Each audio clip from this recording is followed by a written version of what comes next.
우리 옆 사람 보고 함께 인사해 보겠습니다. 잘 오셨습니다. 우리 한 번 더 인사해 볼까요? 축복합니다. 여러분 잘 오셨습니다. 오늘 이 밤에 하나님의 은혜가 있을 줄 믿습니다. 여러분 오늘 예배 오실 때에 어떤 마음으로 오셨습니까? 성경은 우리에게 이러한 마음으로 예배당에 들어오라고 이야기하는데요. 시편 100편 4절 말씀입니다. 같이 한번 읽어볼까요? 감사함으로 그의 문에 들어가며 찬송함으로 그에게 감사하며 그의 이름을 송축할지어다. 아멘. 주님께서는 우리가 당신의 앞에 나올 때 감사의 마음으로 그의 성전의 활짝 열고 들어오기를 원하십니다. 여러분 기도도 마찬가지입니다. 기도할 때 어떻게 시작하죠?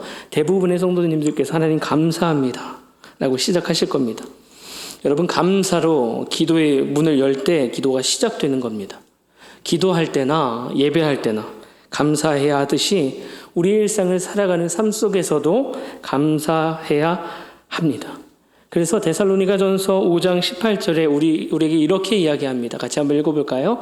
범사에 감사하라.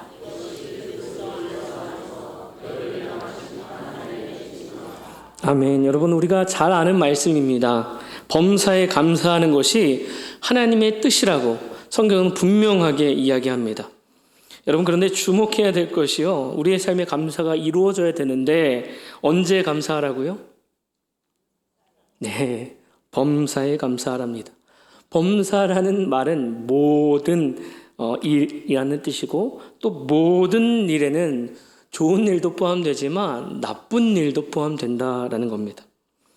우리 인생에 감사할 상황도 있겠지만 감사가 도무지 안 되는 상황, 이해되지 않고 납득되지 않고 용납되어지지 않는 그때에도 또 나쁜 일이 있었을 그때에도 감사해야 된다고 성경은 우리에게 말해줍니다. 여러분 그런 상황 속에 감사가 쉬울까요? 어려울까요? 쉬울까요? 어려울까요? 네, 어렵습니다. 그런데도 성경은 그게 하나님의 뜻이래요. 범사에 감사하는 것, 주님 앞에 나올 때 감사의 문을 활짝 여는 것, 이것은 선택사항이 아니라 필수적인 주님의 명령이라는 것입니다. 자, 그렇다면 이 도무지 감사할 수 없는 상황 속에서 주님의 명령이신 범사에 감사를 하나님께 올려드릴 수 있는 방법이 무엇일까요? 어떻게 도무지 그런 상황이 아닌데도 감사를 올려드려 하는데 그것이 어떻게 가능할까요? 감사라는 단어를 당시에 쓰였던 언어로 보시면 그 방법을 알게 되실 겁니다. 감사가 유카리스테오라고 합니다. 당시에 쓰였던 언어로요. 유가 좋은, 카리가 은혜, 스테오 행하다 이런 뜻입니다. 조합해보면 은혜를 알아차리고 행한다 또는 은혜에 반응한다라는 이야기입니다. 이것을 우리말로 조금 더 쉽게 해석하자면 나의 인생을 해석하는 것. 그것이 감사라는 겁니다. 나의 인생의 모든 것이 하나님의 은혜임을 알고 감사로 나의 삶을 읽어가는 것이 감사이다라는 겁니다. 여러분 나의 인생을 감사로 해석하고 감사로 읽게 되면 범사에 감사함이 이루어지게 될 줄 믿습니다. 여러분 어떤 사람은요 앞에 보이는 이 단어를 이렇게 이야기합니다. nowhere이라고 하는데 어떤 사람은 하나님 어디에도 없다라고 해석합니다. 그렇게 그들의 인생을 읽어갑니다. 그런데 어떤 사람은 now here, 하나님 여기, 지금 나와 여전히 함께 하신다 고백합니다. 여러분 어떤 사람은 impossible, 나는 도무지 안 된다, 불가능이다, 나는 구제 불능이다 이야기합니다. 그런데 어떤 사람은 I'm possible, 나는 가능하다, 하나님 나와 함께 하시면 나는 할 수 있다 라고 인생을 해석합니다. 사랑하는 성도 여러분, 감사로 여러분들의 삶을 해석하시고 읽어가시길 주님의 이름으로 축원합니다. 오늘 그래서 그런 의미로 감사로 인생을 해석한 세 사람을 보기를 원하는데요. 여러분 제가 짧게 나누겠습니다. 첫 번째로 요셉입니다. 요셉은 과거를 감사로 읽었습니다. 성경을 보면 요셉만큼 억울한 인생을 산 사람이 없는 것 같아요. 17살 때 형들에게 버림을 받습니다. 배신당해서 구덩이에 빠지게 됩니다. 빠지고 건져주나 싶었는데 미디안 상인에게 친동생을 팔아버립니다. 그것도 말도 통하지 않는 그곳에 동생을 팔아버리는 거예요. 말도 통하지 않고 낯선 애굽 땅에서 노예 생활을 하게 된 요셉입니다. 여러분 생각해 보세요. 나랑 친하다고 생각했는데 그 사람이 나를 배신했다? 그럼 가슴 찢어지잖아요. 그렇죠? 그런데 나를 유일하게 이해해 줄 수 있는 사람이 가족. 나를 유일하게 사랑해 줄 수 있는 사람이 가족인데 그 가족이 나를 팔아버린 겁니다. 그것도 친형이 10명이 있었는데 10명이 자기를 팔아버리는 거예요. 평생의 트라우마로 남았을 겁니다. 요셉이 그러한 인생을 살아가던 중에 아버지가 소천을 하게 됩니다. 아버지가 소천을 하니 형들의 반응을 보시죠. 창세기 50장 15절입니다. 같이 한번 읽어볼까요? 시작.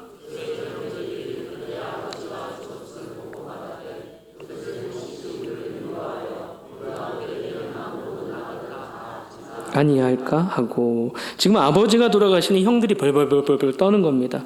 왜냐하면 이제 우리 끝났다라는 거예요. 요셉이 우리를 죽일 거라는 겁니다. 그런데 요셉은 두려워 떨고 있는 형들에게 이렇게 이야기합니다. 21절입니다. 오늘 본문이죠. 당신들은 두려워하지 마소서. 내가 당신들과 당신들의 자녀를 기르리이다 하고 그들을 간곡한 말로 위로하였더라. 여러분 요셉은요 복수심이 불같이 타오를 만도 한데 형들에게 걱정하지 말라라는 겁니다. 형들을 오히려 용서하고 위로해주고 심지어는 사랑으로 품고 있습니다.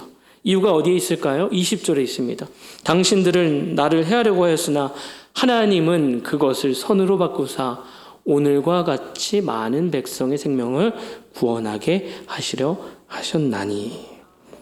여러분 원래의 의도는요 형들이 자기를 해하려고 했던 겁니다. 그렇지만 그 이면에는 하나님의 깊은 뜻이 숨어 있었다는 거예요.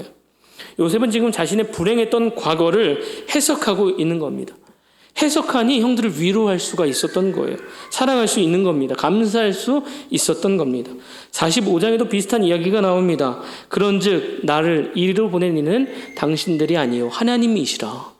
하나님이 나를 바로에게 아버지로 삼으시고 그 온 집의 주로 삼으시며 애굽 온 땅의 통치자로 삼으셨나이다.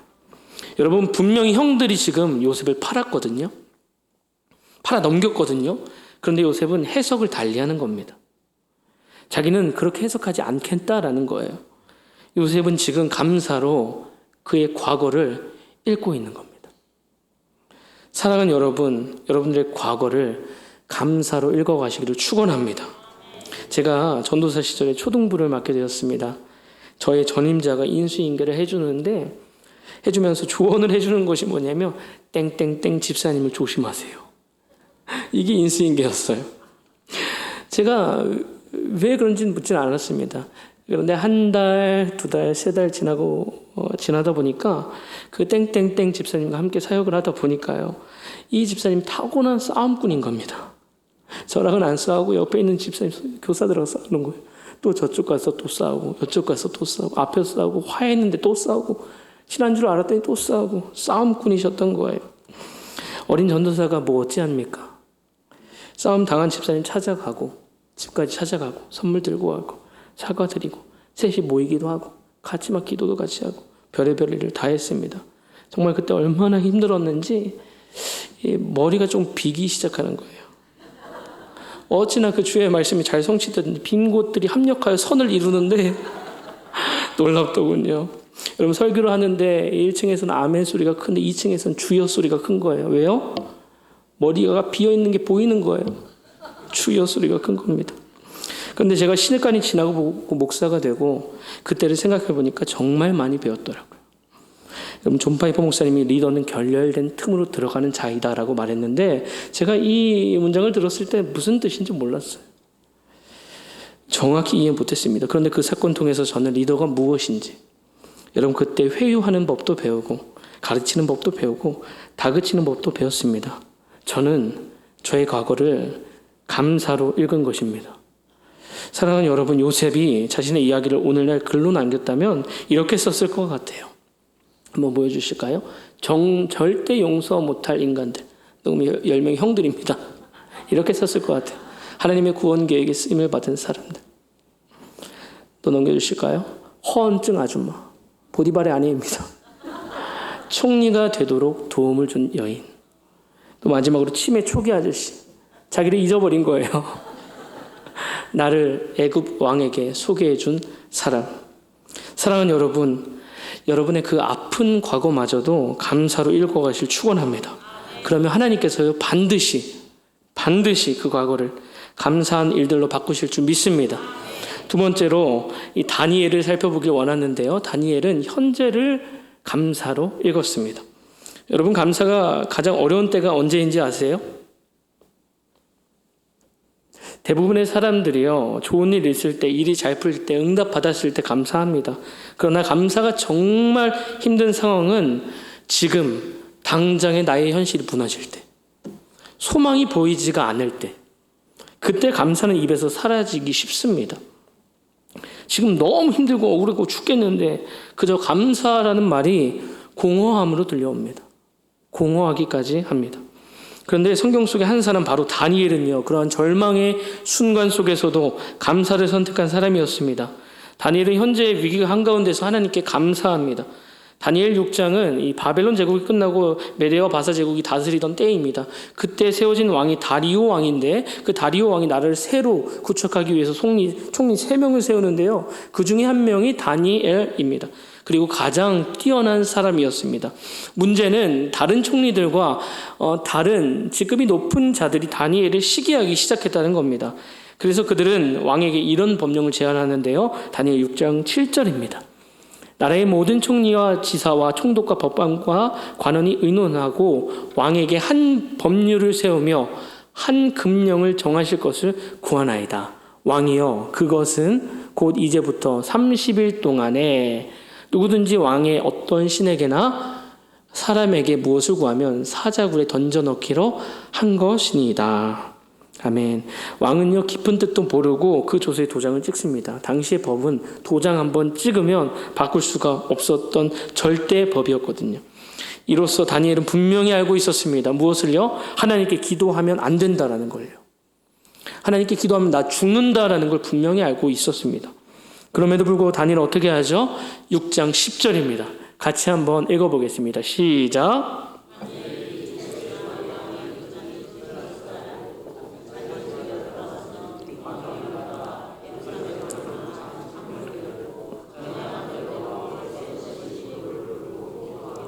그의 하나님께 감사하였더라. 아멘. 여러분, 다니엘이 현재의 상황에서 감사합니다. 이 다니엘에서 쓰였던 감사는 당시에 쓰였던 언어로 야다입니다. 이 단어는 감사하다는 단어 이외에 손을 들어 하나님 인정한다, 이런 뜻을 가지고 있어요. 여러분, 다니엘의 감사는 단순히 하나님 고맙습니다, 여러분, 이것이 아니라 하나님, 주님이 여전히 나의 인생의 주권자이십니다 라는 신앙 고백이었던 겁니다. 다니엘은 현재의 환경이 아니라 하나님의 성품의 근거에 감사했습니다. 지금 죽음의 위기 속에서도 하나님이 여전히 선하시다, 자신의 생명을 그분 손에 맡길 수 있다는 확신이 있었기 때문에 감사할 수 있었던 겁니다. 그렇기 때문에 조서를 알고도 다니엘은 감사했던 거예요. 죽는다는 사실을 알고도 감사했던 겁니다. 다니엘의 감사는 과거의 은혜를 추억하는 감사가 아니었습니다. 다니엘은 지금 바로 이 순간에 하나님께 감사합니다. 다니엘은 하나님, 제가 살게 될지 모르겠지만 주님은 여전히 나의 하나님이십니다라고 고백하면서 감사했던 겁니다. 여러분, 이것이 바로 감사로 현재를 읽어가는 것입니다. 다니엘은요, 이 사자굴이라는 절망적인 무대가 앞에 있었지만 그 무대를 어떻게 해석하고 어떻게 감사로 읽냐, 이곳이 하나님을 예배할 또 다른 무대다, 이렇게 해석했던 거예요. 이렇게 감사했던 겁니다.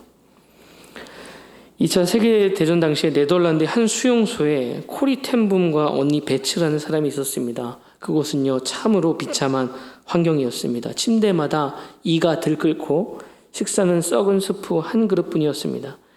이 베츠가 동생에게 이렇게 이야기합니다. 코리야, 성경이 범사에 감사라고 했잖아. 우리 이 벼룩에도 감사하자. 이 말들은 코리는요, 이해를 할 수가 없는 거예요. 아니, 무슨 벼룩 때문에 감사를 할 수가 있는 거야. 도무지 말도 안 되잖아. 그런데 시간이 지나자 놀라운 사실을 알게 됩니다. 이 감옥 안에 벼룩이 너무 많아서 나치 간수들이 들어오지를 못했다라는 것입니다. 그 덕분에 그들이 비밀 예배를 드리고 또 성경 공부를 자유롭게 할 수 있었다고 합니다. 여러분, 벼룩조차도 하나님의 섭리 안에 있었던 겁니다. 감사는 상황을 바꾸지는 못해도 상황을 새롭게 해석하게 만듭니다. 다니엘은 지금 현재의 상황을 감사로 해석합니다. 그랬던 그에게 어떤 일이 일어났을까요? 22절입니다. 제가 한번 읽어드리겠습니다. 나의 하나님이 이미 그의 천사들을 보내어 사자들의 입을 봉하셨으므로 사자들이 나를 상해하지 못하였사오니 이는 나의 무지함이 그 앞에 명백함이오며 또 왕이여 나는 왕에게도 해를 끼치지 아니하였나이다 하니라. 26절과 27절도 한번 볼까요? 내가 이제 조서를 내리노라. 내 나라 관할 아래에 있는 사람들은 다 다니엘의 하나님 앞에서 떨며 두려워할지니 그는 살아계신 하나님이시요 영원히 변하지 않으실 이시며 그의 나라는 멸망하지 아니할 것이요 그의 권세는 무궁할 것이며 그는 구원도 하시며 건져내기도 하시며 하늘에서든지 땅에서든지 이적과 기사를 행하시는 이로써 다니엘을 구원하여 사자의 입에서 벗어나게 하셨음이라 하였더라. 아멘. 여러분, 다니엘이 현재의 상황을 감사로 해석하니 하나님의 영광을 드러낸 도구가 된 것입니다. 한 사람의 감사가 한 사람의 감사로 끝난 것이 아니라 한 사람의 감사가 한 제국의 신앙 고백을 이끌어내는 역사가 일어나게 됩니다. 사랑하는 성도 여러분, 여러분이 어떤 환경에 처할지라도 여러분들의 그 현재의 상황을 감사로 읽어가시길 축원합니다. 잠언 16장 3절에 이런 말씀이 있습니다. 너의 행사를 여호와께 맡기라. 여기서 맡기라라는 것은 돌을 굴려버려라 이런 뜻입니다. 여러분 현재 그 짊어지고 있는 무거운 돌 있잖아요. 다 가지고 계시죠? 그 돌 있잖아요. 그 돌을 주님께 맡기라는 거예요. 주님 대신 져주세요. 저 신경 안 쓰겠습니다. 저 그저 감사하겠습니다. 그렇게 살라는 겁니다. 그렇게 하면 어떻게 되는데요? 4절입니다. 3절 한번 보실까요? 그리하면 내가 경영하는 것이 이루어지리라. 4절도 한번 볼까요? 여호와께서 온갖 것을 그 쓰임에 적당하게 지으셨나니. 그 상황 다 하나님이 주셨으니까 감사하라는 거예요. 심지어는요, 악인도요. 악인도. 살다 보면 악인 엄청 많죠. 엄청 많아요. 그 악인도 하나님이 지으셨으니 하나님이 적당하게 하신다라는 겁니다. 여러분 현재의 상황의 모든 것도 하나님의 가장 정확하고 적당한 타이밍이며 악인도 적절할 때에 하나님이 사용하신다라는 겁니다. 사랑하는 성도 여러분, 여러분들의 현재의 상황 어떠신가요? 답답하세요? 기도에도 응답 없어 보이세요? 감사할 이유가 도무지 찾을 수가 없으세요? 전혀 보이지 않으세요? 그럴 때 오늘 말씀에 다니엘 기억하시길 바랍니다. 일이 풀리지 않아도 하나님 나를 여전히 다스리신다. 문이 닫혀도 이 문 뒤에서 하나님이 새로운 길을 여신다. 여러분 외로워도 하나님 나의 곁에 가장 가까운 데서 계신다. 여러분 이렇게 모든 상황을 하나님께 맡기고 감사로 해석할 때 놀라운 기적이 일어나게 될 줄 믿습니다. 마지막으로 살펴볼 분은요, 예수님입니다. 예수님은 미래를 감사로 읽으셨습니다. 당시 예수님은 슈퍼스타입니다. 가는 곳곳마다 기적이 일어나니 사람들이 예수님을 다 따라옵니다. 그날도 어김없이 수많은 사람들이 예수님을 따라오게 되는데 문제가 있습니다. 문제는 많은 사람이 모이니까 많은 먹거리가 필요했던 겁니다. 그래서 요한복음 6장 10절에 보니까 그 수가 5,000쯤 되었더라. 5,000쯤. 그런데 이 모인 사람들이 부자가 아니었을 가능성이 높아요. 왜냐하면 하나님은 천한 자들과 함께 하셨기 때문에, 가난한 자들과 함께 하셨기 때문에 그래요. 소외되고 가난한 자들의 가능성이 훨씬 높습니다. 그들에게 먹을 것이 없는 겁니다. 그때 한 조그마한 아이가 이 보리떡 5개, 물고기 2마리를 가지고 옵니다. 요한복음 6장 9절인데요. 여기 한 아이가 있어 보리떡 5개와 물고기 2마리를 가지고 있나이다. 그러나 그것이 이 많은 사람이 얼마나 되게 싸움나이까. 여러분 당시에 이 보리로 만든 떡은요 아주 가장 값싼 곡물이었습니다. 서민의 음식으로 인식되었습니다. 실제로 모인 사람들이 가난한 사람들이었다는 거예요. 소외받았던 사람들이었다는 겁니다. 물고기 2마리도요, 우리가 생각하는 그 생선이 아니라 아주 조그만한 물고기, 아주 소량의 생선을 뜻합니다. 서민들의 먹거리였다는 것입니다. 지금 예수님께서 언덕에서 5,000명이 넘는 무리를 마주하셨을 때 그곳에는요, 배고픔이 있었고요, 피로가 있었고요, 부족함이 가득했습니다. 그 작고 보잘것 없는 것을 가지고 오니 제자들이 말하는 거예요. 그것이 이 많은 사람에게 얼마나 되겠사옵니까? 소용없다는 거예요. 그거 너무 적다는 겁니다. 턱없이 부족하다라는 겁니다. 여러분, 제자들의 말이요, 틀린 게 하나도 없습니다. 적어요. 그 조그만 것으로 5,000명을 어떻게 먹여요? 적어요. 말도 안 돼요. 지금 상황은요, 감사가 아니라 한숨만 나오는 상황입니다. 그런데 우리 주님 어떻게 하시나? 11절에 이렇게 이야기하십니다. 예수께서 떡을 가져 축사하신 후에, 여기서 축사가 영어로 보면 give thanks입니다. 감사하셨다는 겁니다. 여러분, 예수님의 감사는요, 충분하기 때문에 드린 감사가 아니었습니다. 부족함 속에서도 미래에 일하실 하나님을 믿었기 때문에 드린 감사였습니다. 예수님 손에 있는 떡이 5개밖에 없다는 것을 아셨어요. 그런데 그 5개로도 충분하시다라는 거예요. 왜냐하면 그것을 주신 분이 누구냐면 하나님이시기 때문에. 그래서 예수님은 지금 결과를 보기 전에 감사하신 겁니다. 축사하신 겁니다. 그 감사가 열리는 순간에 어떤 일이 일어날까요? 13절에 이렇게 나와 있습니다. 요한복음 6장 13절에 보시면 이에 거두니 보리떡 5개로 먹고 남은 조각이 12바구니에 찼더라. 모든 사람들이 배불리 먹고도 12바구니가 남았습니다. 여러분, 미래를 감사로 해석하니 감사가 기적을 불러온 것입니다. 제자들 말해요. 이게 얼마나 되겠냐고. 이거 턱없이 부족하다. 이거 안 된다고 이야기합니다.